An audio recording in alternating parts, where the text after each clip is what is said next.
Hey, listeners, before we get into today's episode, I just want to thank our sponsors, and we got two sponsors today. The first of which is Kind Bar.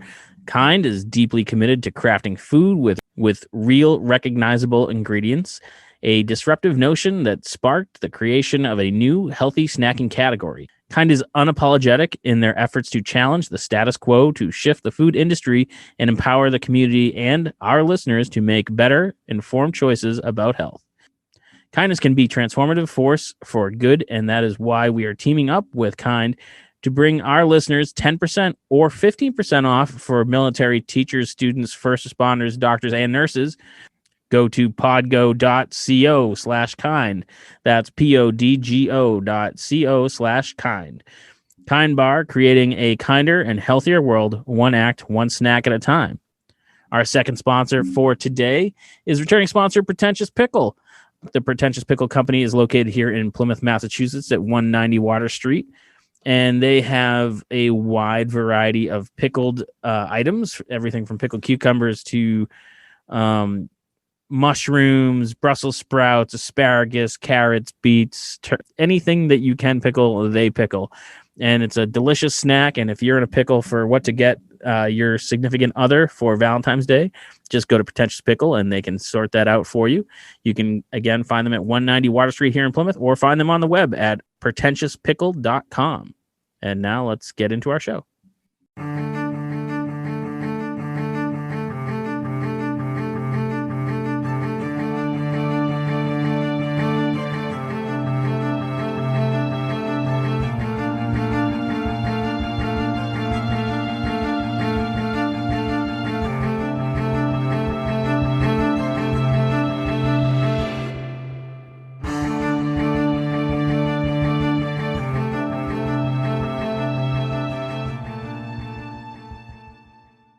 Welcome back, Inebri-arts. This is Andy, the Inebri-art podcast. If you follow us on Facebook, you know that we try to share artwork every day. At noon, we post a daily art. And sometimes it's themed, sometimes it's not. Sometimes it's traditional, sometimes it's street art. And we were doing, last month we were doing art from rock show concert posters. And because, I'm a big fan. And it was a tie-in to our daily photo challenge. And when I posted on Instagram, someone liked our photos, and I checked out his Instagram account, and it turns out he is a concert poster artist himself. So I invited him on the show. So Scrojo, welcome to the show, man. Thanks, Andy. Good to be here. So I have to admit, I was unfamiliar with your work until I stumbled across you on Instagram. How long have you been doing the Let me try that again. How long have you been doing concert posters type of thing? Been doing it for over 30 years. Like most of the guys, started out in high school, designing stuff for friends' bands, and that got the attention of a couple clubs. And, it was never my thought that, like, oh, this is going to be my career, but that's how it happened. So, and it seemed like it's a very active subsection of art. You get those parents who are always like, oh, if you're an artist, you're not going to be able to, find a job. And it's kind of a weird job that just kind of, I want to say like a little bit of an arms race where someone would put out a cool poster and then someone else would try to put out a cooler poster. And do you feel there's like a constant like push between each other to like make better posters? There's a little bit of friendly competition. My favorite one on that one, when we did the Art of Modern Rock, the big coffee table book with all the gig posters in it. Mm-hmm. We had a signing up in San Francisco, and I noticed that if you do a little drawing with your signature in it, the next artist would try and do one a little bit better, and the next artist would try and do a little bit better. So yeah, these people with these like amazing illustrations coming out instead of signatures. So because they're the last guy in the row. Yeah, and yeah. When I started off in about the mid to late 80s, and it was just whatever you could slap on a poster just to get attention. It didn't do, and then as things, and especially in the last few years, there's been just some level of technical ability in poster art that's just been just huge. So yeah, it's you always want to strive to do better too, but also keep the artist's ego in check, and just you do what you do well.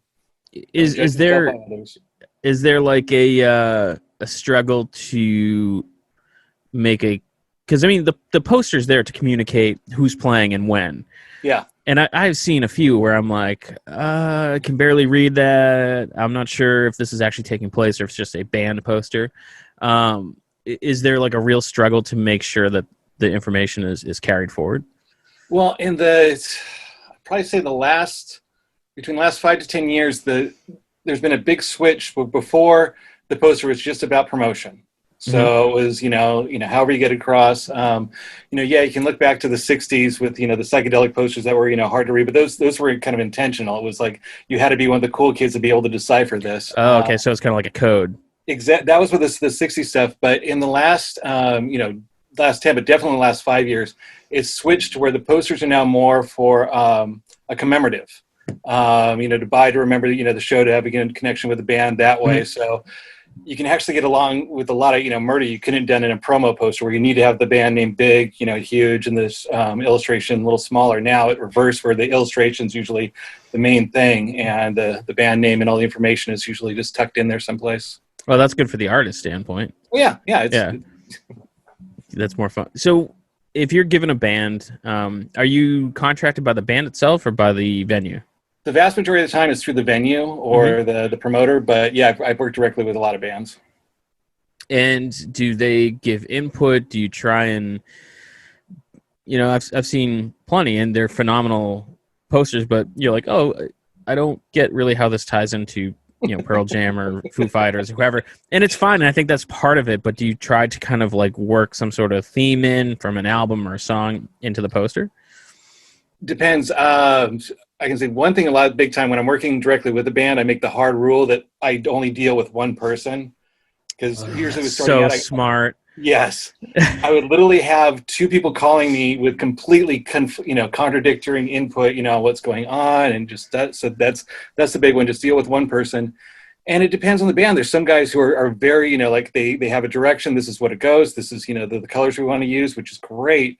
Other bands just like whatever, just I'm fine. And there's been times that I've just like taken a song lyric and try to illustrate it directly. The one that kills me that a lot of young promoters do, that they'll want like a little interpretation of the band name, which just gets so cheesy. And right.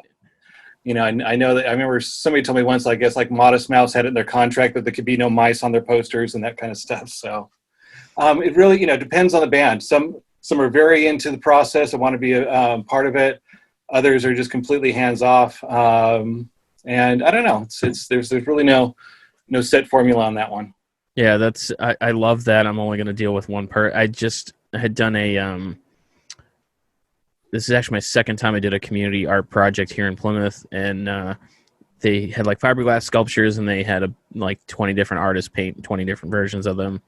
And they were all sponsored by different, local businesses. And I had like these committee meetings with like 8 different people and all saying 8 different things. And you're trying to make it all one cohesive idea. And someone's always butthurt because you didn't like their idea or something like that. But I'm going to steal that one person.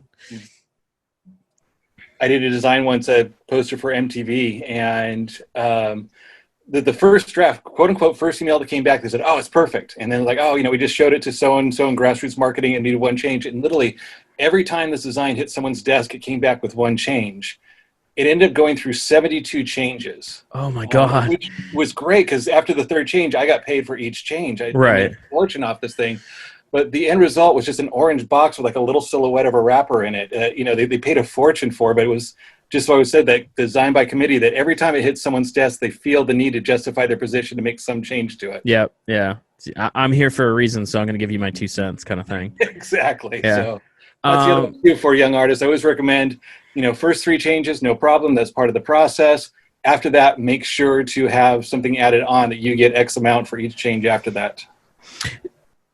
Do you try to, I've been commissioned to do work before, and it's like you're trying to, I feel it's like a struggle where you're trying to convince them to make the proper design choice, but almost make it feel like it's their idea because it's easier to sell them. Do you just kind of be like, well, it's your money, I'll do what you want? Like, how do you navigate that? I try and like if if I think someone's wrong, most times I do. I'll say it once, try and say it clearly, politely, with compassion, and then if it doesn't go, then I just shut up and cash the check. Yeah, because there's been some designs that have been completely destroyed, and just like it's It's the what vision you of wanted. art. Yeah. They're so. Yeah, I try and do diplomatically. Like that's a good idea too. Trying to like phrase it to where it seems like it's their idea. Yeah. Or, Because then they'd be like, yeah, that's what I meant. Yeah. So how did you, like you said, you started doing it back in the 80s, but did you want to do this kind of illustration? Were you kind of geared towards something else, or is it just a happy accident you ended here?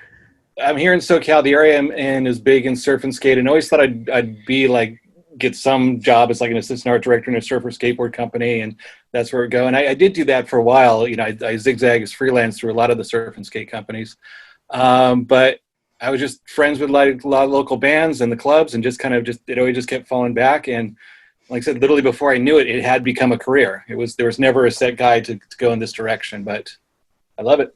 And do they still? Because I know back in the day they used to silk screen posters. Is that still a process, or do they just print them? The vast majority that I do are digital prints, or giclées, the French word for squirt. I love that. But yeah, I also do a lot of limited edition screen printed posters too. So those are usually when you're doing a commission work, for commemorative with the band. They're usually want to do a screen print, signed and numbered, so it has that value to it. And so that's like another aspect of the process where now you're considering every color as a different screen and going to add to the cost. So how do you keep it reasonable, like in a retail standpoint, and still kind of create what you want? One of my first gigs as an artist was working in the surf industry, that they had their main artists who could, use as many colors as they want. And then the t-shirts I was designing, I had a limit of 2 to 3 colors. So it forced me to think in those terms. And I still bring it into, even in the digital prints, I still like working with limited colors. So with most of the jobs I do for bands, I keep it to 2 or 3 colors for the design. And that's good too, that with that limitation, it forces me to be a little bit more creative when working on it and kind of thinking things through, which I actually enjoy. I think creativity is born out of restrictions a lot of the times. Yeah. I don't know. Are you familiar with the artist Phil Henson? Don't think so, but if I saw his work, I might. He was fascinated with like a stippling, pointillism type of thing, and he actually caused nerve damage in his hand. So he had like a constant shake, and so he kind of after some depression decided he was going to embrace the limitation, and he did this whole series, and he called it a goodbye art. So it was art that was only temporary. Like he did a portrait of Jimi Hendrix out of matchsticks and then lit it on fire. Nice. He did a portrait of Amy Winehouse in frozen wine. And so then when it thought it was gone, so he's really kind of that same mentality of like limitations are good. They make you push yourself harder. Yeah. I love stuff like that. Do you get like that kind of, or the artist version of writer's block, or, the white blank page syndrome where you're just staring at a page and you can't think of what to do? Absolutely. And especially too, if you get, I don't want to say anyone in particular, but bands that don't really have any defining image or style and stuff, and whose music I don't really like, and I'm just sitting there just like, I got nothing. If I'm up against a deadline, I keep folders of misfit designs that have been rejected for something else, and just grab it, make it look good, do some tricks to it. Now, like I said, when that happens, I think my fallback is talked about before, go back to a song lyric and then literally try and illustrate that lyric. Yeah. And use that once again as a challenge to me. So it's harder to work for a band that you're not familiar with or you don't enjoy their music? Ooh, actually, no. The hardest one is a band that I really like. Because then the artist's ego kicks in, because I want it to be the end-all, be-all. You want to be the defining image. Yeah. In a weird way, I was kind of happy when Bowie died, that I'm like, yes, I will never have that stress of having designed Bowie. Because once again, I wanted to like be the end all be all, and I've had both big and small bands like that. If I've liked them, I've overthought it and just drove myself crazy. So somewhere in the middle, there's a sweet spot. Like, oh, these are good. I like these guys, but not too much. So that's when I do my best work. What's been your most fun experience? Whether it just be a particular band was fun to work with, or a design that really kind of maybe even triggered a series of designs. Been doing a lot of work for the last few years, or actually once a year, Humphreys McGee, the jam band, will hire me out to do a poster. Their manager's great, been getting along, good with them. So that's always a fun one. They're appreciative of it. So I like having that annual, thing to go along. I got to do a poster for the Rolling Stones at a private party. Oh, wow. Yeah, they played at the Belly Up, a 650 capacity venue, 450 people in there. I weaseled my way in to sign the posters. Be like, oh, do you want me to be there to autograph the poster? And they'd be like, oh, no, they didn't offer. I made sure it was like in the contract. Yeah. But yeah, there was just at one point that I was in the back, but I'm sitting up on top of the merch booth, so I'm like eye level with Mick, and they've blown up my work, so there's 3 huge 10-foot banners flanking the Stones of my artwork with oh, that's cool. Yeah, that was that's really cool. It was one of those. It literally felt like being inside a movie watching a movie. It didn't seem like reality whatsoever. So that was the big one for me. It's funny is a lot of people ask me all the time. They're like, oh, do you make money or you make a living at the podcast? And I'm like, man, the fringe benefits that come along with it are so cooler than just a paycheck, because we get into all sorts of cool. We had a couple weeks ago, we had a personal tour of the Lizzie Borden house. Nice. Just weird stuff that I would never even expect. And it sounds like that's kind of, it's a job, but there's got to be those cool moments where you're just like, I can't believe people are paying me to do this kind of thing. Yeah. If you go into graphic design for the money, you might want to rethink that a little bit, but there is money to be made. There is, but it's not easy, and you got to definitely think outside the box.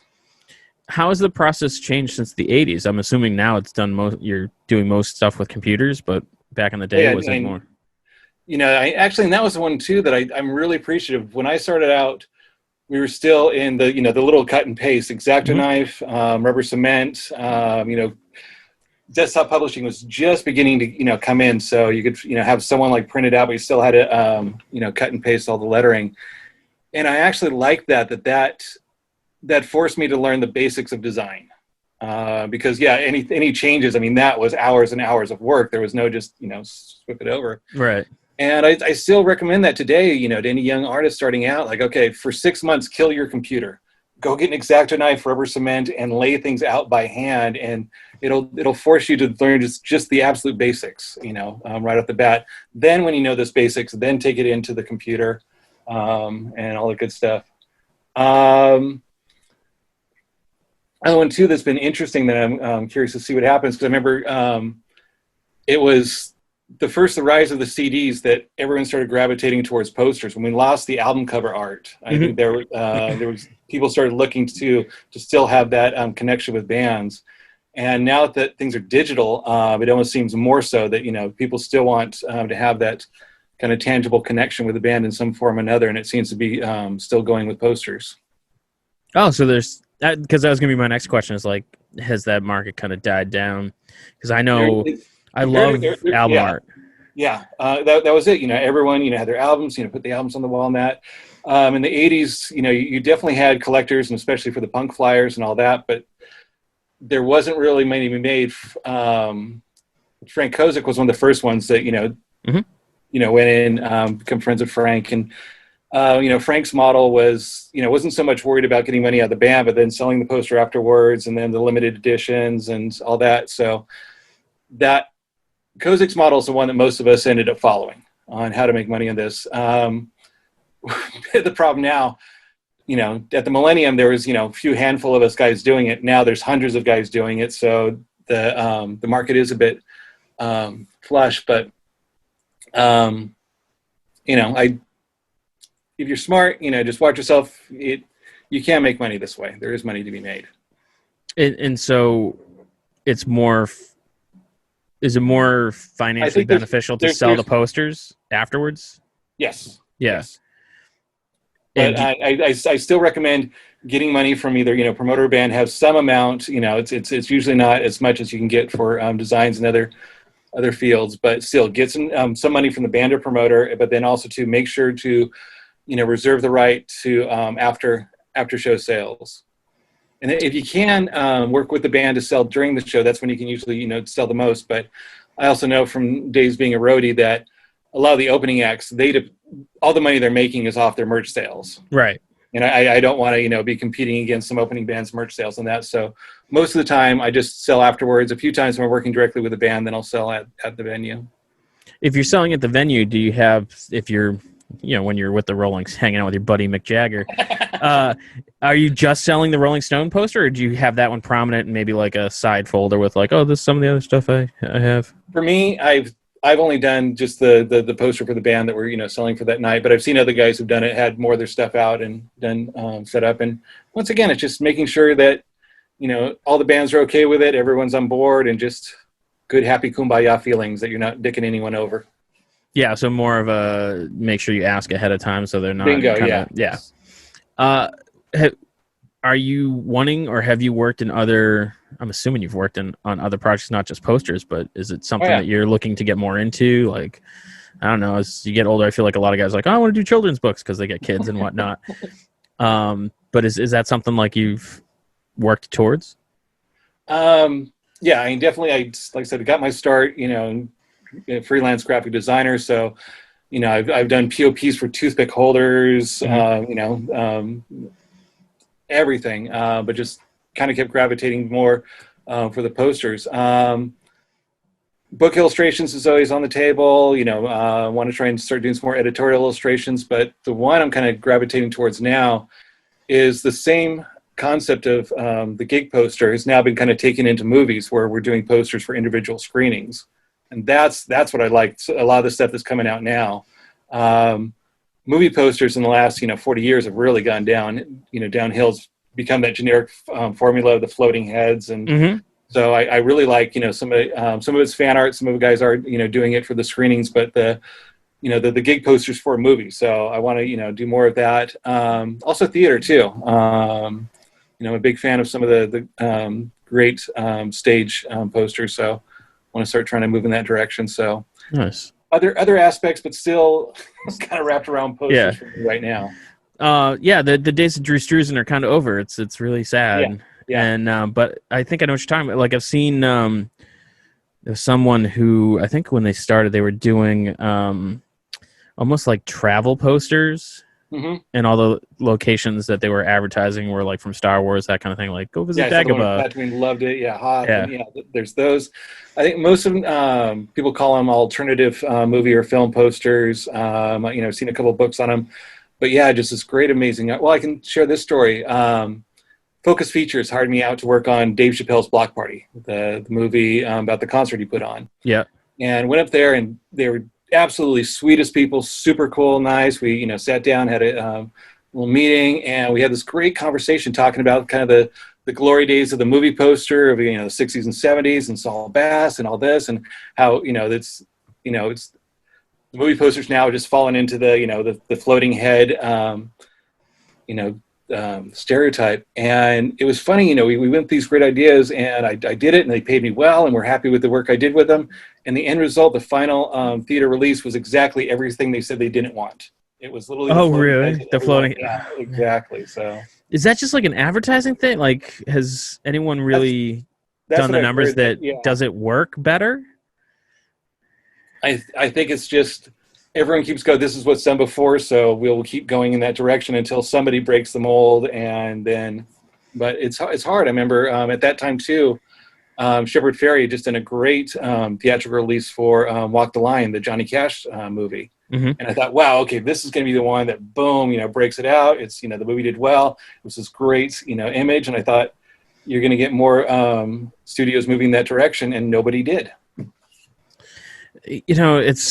I see all the time where, Hollywood is saying like, oh, we're not making as much money as we should, and movie sales are down. They're trying to blame this, that, or the other thing. It's like, stop remaking the same movie. We've seen it, and I feel like they just hammer it they are so opposed to change, and then things like Netflix come along and they're like, yeah, well, you want to do a documentary about a crazy tiger guy? Sure, let's go do that for a while. And I mean, it's a formula that seems to be working because people want cool stuff. Yeah.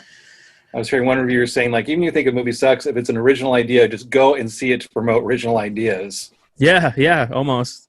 And it's, I think it's like this weird, like, pop culture has taken a hold so much where they're like, no, everything has to be a franchise. And yeah, now they're like, let's make a cinematic franchise where we combine all these related or even unrelated things. Well, because it worked for Marvel. So it's just a tough time to try and be a creative person, I think.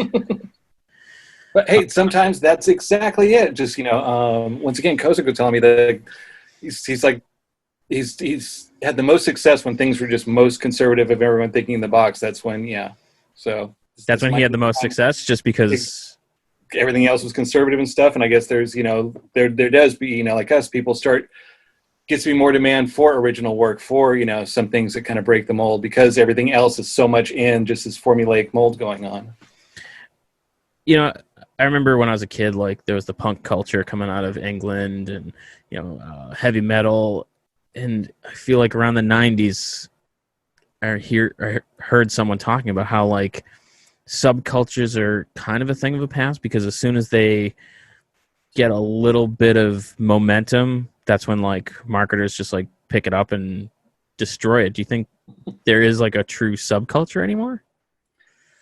Somewhere always something's going on behind the scenes that we're unaware of, and hopefully, whether that does or doesn't break through, I don't know. But yeah, I'm convinced somewhere in someone's garage right now, there's a couple of kids doing some really great stuff, and I hope they get out there. And yeah, and like I said, I grew up, in the punk scene too, and in the early days, and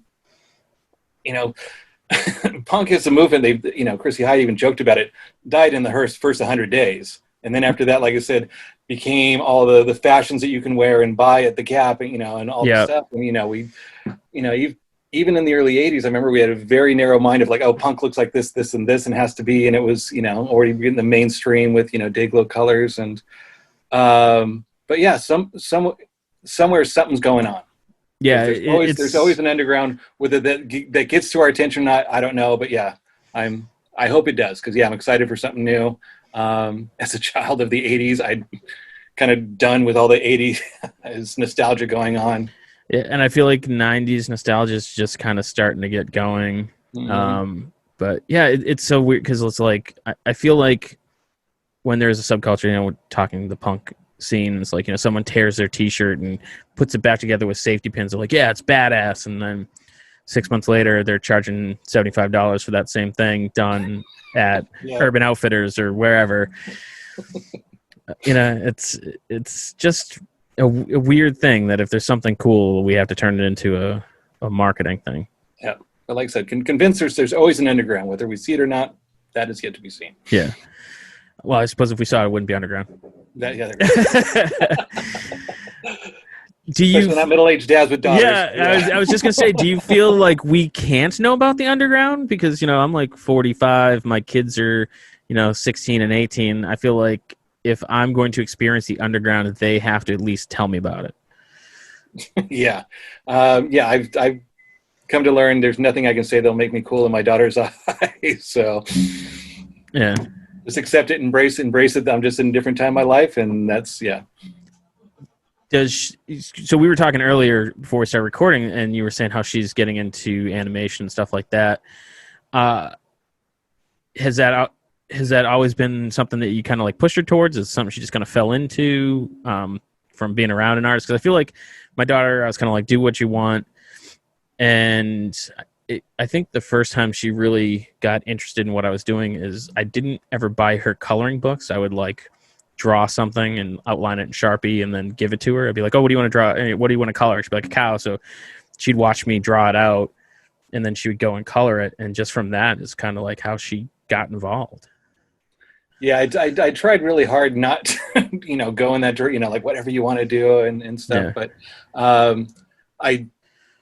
I volunteered to teach art at her school, so I was there, a lot, and I picked up from her reaction too. If she came to show me a drawing, there was just something that like stood up a little more, paid a little more attention. So I tried not to, but yeah, to some degree, I think I did, unconsciously, kind of go in that direction. But then again, too, I know from her that if I try and give her any input with art, if it's not asked for, boom, she will shut me down in 2 seconds. So I got to be careful with that. And see, I just have to be careful because like my daughter will willingly, or even I won't even ask. She'll just start critiquing what I'm working on. We were painting something together, and she's like, "Oh man, your lines are all janky," and I'm like, "I'm not even done." Like, and it's just because we work in like different ways. So I'm kind of the rough it out and then go back in, and so it's. Nice. Does One of my favorite moments? My daughter, she's like about 4 or 5 years old, and I'm in the garage here where I'm working, and she comes in and she wants to play with the with the power saw for some reason, and I won't let her, and she gets past me. We have this little fight. She goes to the door and she's about to close it. She leans back in. She's like, "And you're not that good of an artist," and slaps. Wow, that's hurtful. Yeah, exactly. It kept me deep on that one. Yeah. So are you working on any projects now that you can talk about? God, just look at what I got going on right now. Private commissions. Actually, the ones that kind of interested to see what happened. We just did Los Lobos played at the Belly Up as a live stream, and we did a T-shirt of it to sell. You could buy a package that gets a T-shirt, and that actually we had some pretty good success with that. So we're looking into now doing more of that, and have a T. So it's basically.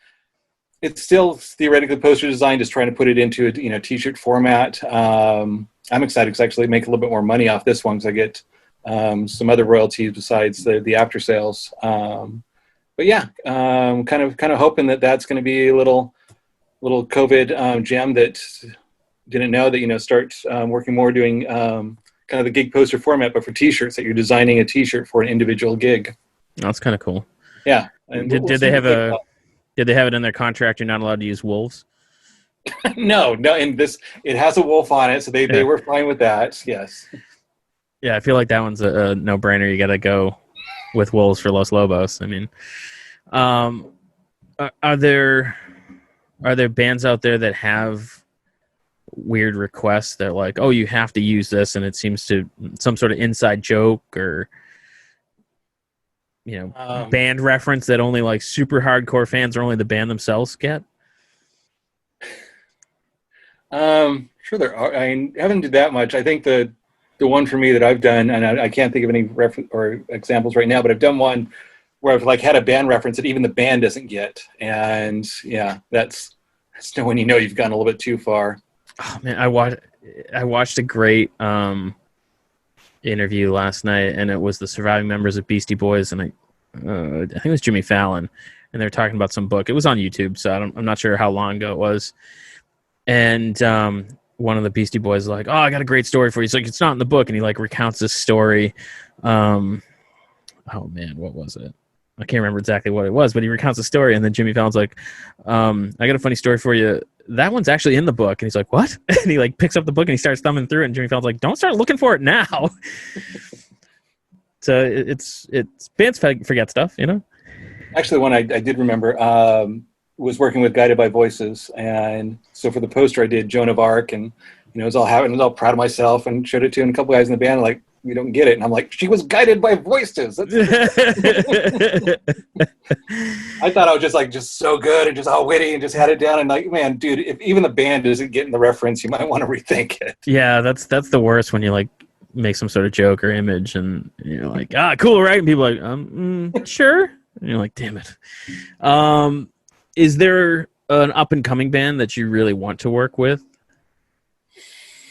Oof. And I find up and coming band is a weird term now because it's not. Yeah. It's just such a different landscape in the music industry.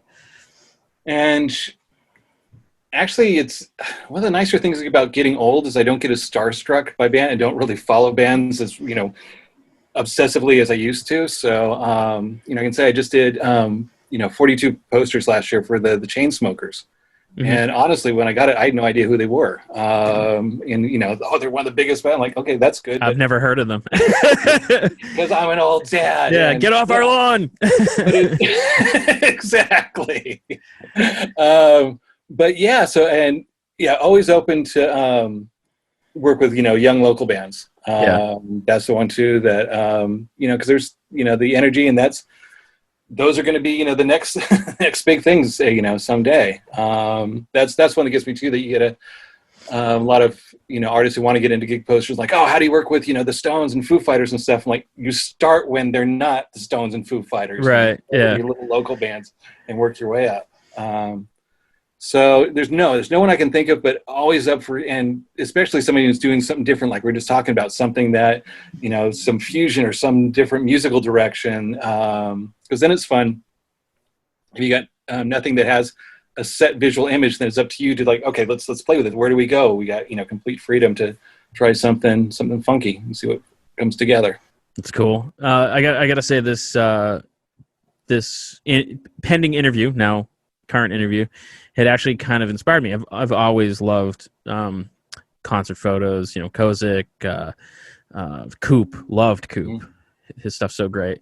And there's a silkscreen studio downtown, and because of the podcast, I've become friends with lots of local bands. And I reached out to one of them just the other day. I'm like, hey man, would you guys want like a gig poster? And I'm like, I don't really gonna figure it out as I go, and so I gotta say, like, you kind of inspired me to go in like a new direction and give it a try. And when I do with that is I'll set up the deal, with some bands that, like, okay, you guys pay for printing. And we'll split the posters 50-50. There's your chunk. You can do whatever you want with them. Use them for promotion, give them away to friends, sell them, and I'll take my chunk. And I got a gallery in Berkeley that handles distribution. And most bands are ecstatic with that kind of deal, because they get this cool poster, and if they're smart about it, they can sell enough to then cover their costs. But I like it that it's easy, to get the band signed on for. You get, the product that, you can sell and actually make more money that way off of it. And so it tends to be a win-win deal for everybody with that. So you don't try to split a percentage of the overall sales. You're just like, you get X number of posters and what you do with them. That one, usually if we're selling like at the gig, then we work out some kind of percentage. There's a couple of different ways you can do it. But yeah, I'm half Scottish. I'm a cheap bastard and, like, do not like out-of-pocket expenses. So if I can get the band to pick up the tab, that's the direction I go. Now, when you do screen print, do you have your own studio or do you farm it out? Or I have done some in the past. I'm not that good at it, so I definitely like farming it out. I used to use Monolith out of Alameda, who are incredible. I now use Seizure Palace out of Portland, who just do absolutely amazing work. Even to the point that I've been like, hey, the registration's messed up. Don't worry about it. Design that, and the kills come with just perfect registration. Yeah. Yeah, like I said, this silkscreen studio opened up just down the street from me, and she's amazing. She moved up here from Texas, and she does, like, kind of, artists will be like, oh, I want to do a limited print run or whatever, and she'll do the printing for them. So I'm always telling them, like, hey, if you need, got a big order and you need help, I'd be more than happy, come in and wash screens, and it's just my way of learning how to do it, just to kind of get in the back door and be helpful, and I think that's my clue for young people is, like, find someone that's doing what you want to do and offer to help. Absolutely. I kind of picked up work, same thing too, working at a print shop that, you learn the basics. And if you're an artist who can design the way a printer needs it, they will love you to death. That's the big one too. And also too, when you show the final to a client, it goes to the print and comes back the same way you showed it. That is amazing. So I highly recommend get a gig, like I said, apprenticeship at a print shop. That's a good one. It's kind of the same way too. I fell in with the belly up at first. They hired me on to do one poster, and I was 19 and just kept coming back and hanging out in the offices and kind of learned the basics of design that way and of the music industry. And so, yeah, once again, a big promoter of kind of apprenticeship work. Nice. And oh man, this time's flying. Like, I just want to ask you so many questions because I love the poster so much. Do you have like one type of iconic image that is defines your work? Like I said, Coop always has like the devil ladies, that kind of thing. Do you try to have something like that, like a calling card, or do you ever like sneak a little something into the like hidden image? There was nothing that I intentionally went in that direction, but yeah, I've done a lot of pinup girls, and that, and so yeah, it's basically a topless woman tends to be the first thing people think of. Yeah, with my work. I've done over 3,000 posters. I think maybe 12% of that is the pinup stuff, but that's for whatever reason that's what I've been connected to. So, and that's one of those the tough thing, man. You have to have your anatomy dead on to be doing stuff like that. One of the events that we always run, I was telling you earlier, is a figure drawing group. We run it, or used to, when things were open, once a month, and for like $8 we bring in a model and everyone draws from the model. And we had tattoo artists and casual people and professional artists, and they always kind of said the same thing, like, oh, I haven't done this since college. Do you try to constantly work on that, or are you just so accustomed to doing it from over the years that you're kind of like, no, I got the anatomy down, I'm good? No, I definitely need, where I'm self-taught, which has its, pros and cons. There's definitely a style and whimsy, that, I get that I think a lot of classically trained artists don't get. But then again, too, I learned how to do things the wrong way. Anatomy is a big one. There's, always like trying to put the arm behind the back, just yeah, and you're like, yeah, people don't bend that way. yeah. So no, and definitely need work on that. Although it was nice, in the early days, I was on an online drawing class where we did a lot of model drawing. It was Shane Glein's website was the one that was hosting it. And a lot of the stuff I did in there eventually made its way into the posters. So that's cool. That's one thing too. I'm kind of, I'm getting more aggressive with Instagram too. I haven't really been a social media guy up until now. And now with COVID, my business manager asked that I try and do something. But I've started noticing a lot of the, draw this in your style stuff. Yeah. It's actually kind of fun that, once again, going back to, if someone sets a limitation for me, that gets the creativity going. Like, okay, how do I work around this? And it's been kind of fun that I got a couple images now that I know will make their way onto posters eventually, but that's helping me to grow as an artist, get my technical abilities, back up, and like I said, work the creative muscle. That's awesome. Man, I can't thank you enough. This was phenomenal. Hopefully we'll have you on again sometime in the near future. This was great. You know how to get a hold of me. So where can people go online to find your... Scrojo.com. That's simple. Just SCROJO.com. And you're on the Instagram? And Instagram too, yeah. The Instagram, I just started getting on there, so please come and follow to stroke my ego. Yeah, and get your manager off your back. Exactly. Well, I wish you all the best. I hope things there clear up, come around, or open up, or whatever works best for you guys. We will return to normal one way or the other, so yeah. Thank you for having me, Andy. No problem. We'll catch you later, and we'll see you listeners next time. Thanks for listening to today's podcast. You can find us on all social medias at Inebri-art or on Instagram at Inebri-art6. You can email us at Inebri-art@yahoo.com. And make sure you listen to the other podcasts on the Inebri-art Podcast Network, including Bar Talk, Old Colony Cast, Retro Redoctopus, America's Hometown Horror Podcast, and our newest one, Theme Park Legends, a podcast about working at theme parks. What else? And we'll catch you again next time.